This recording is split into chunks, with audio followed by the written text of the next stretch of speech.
If you think your past success guarantees your future relevance, Arjun's story will change your mind. Now, during the exile, when it was coming to its end, the Pandavas knew that the war was coming.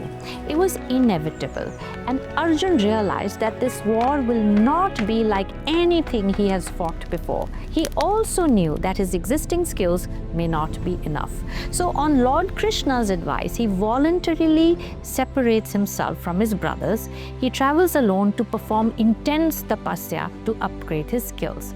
Now, this is a very important part of the story. Krishna tells him not to wait for defeat and then think and reflect where he failed, where he fell short, and where he should improve. He asked him to upgrade before the gap becomes fatal. What if he would be killed and never had a chance to come back?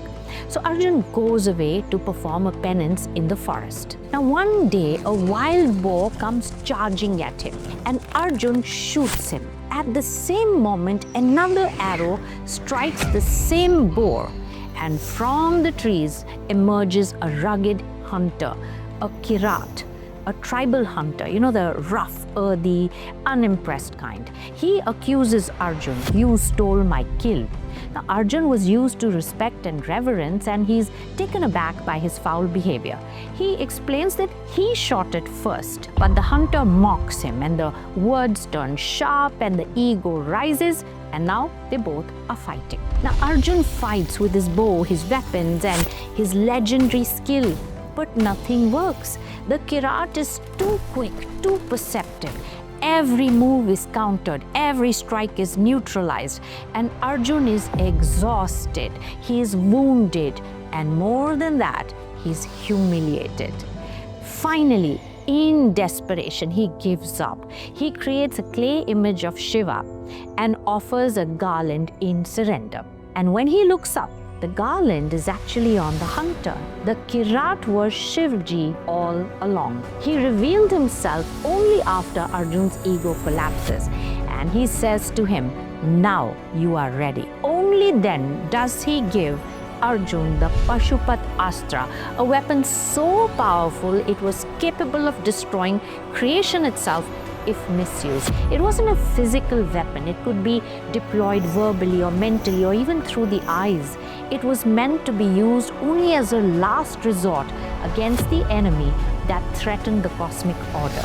Then Indra, his father, calls him to Indralok. It was a training ground for the elite, where the cosmic order, discipline, and restraint are taught, where knowledge exists before it reaches the human world. So Indra summoned Arjun because earthly training had reached its limit, and he knew what made Arjun exceptional on earth was not enough for what he was about to face. There in Indralok, he gets training under Brihaspati. He was the guru of the gods. He represented judgment, wisdom, discernment. From him, Arjun learns when not to use power, how consequences continue to evolve beyond the battlefield, the cost of decisions under ego or haste.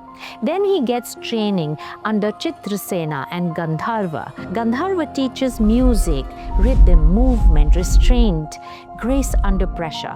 Now, why does a warrior need this? Because rhythm teaches timing, music teaches emotional regulation, restraint teaches control over impulse.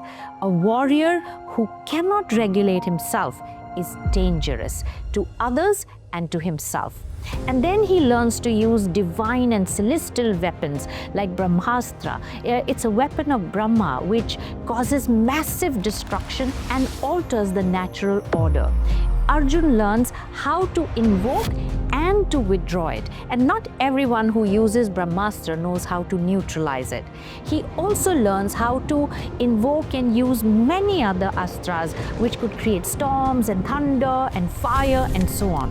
Now, these celestial weapons, they require mental clarity, emotional control, ethical judgment, and knowledge of withdrawal. That's why he needed to go through the training with Shiva, with Gandharva, with Brihaspati to be trusted with them. That backstep put Arjun on the front foot to become invincible and unbeatable as a warrior. And how does this become relevant today? Well, you could think that you are a seasoned professional who is very, very good at their work, been praised for years, and have a powerful reputation. But you also have to have the humility to see that the world is changing. There are new tools, new expectations, new rules.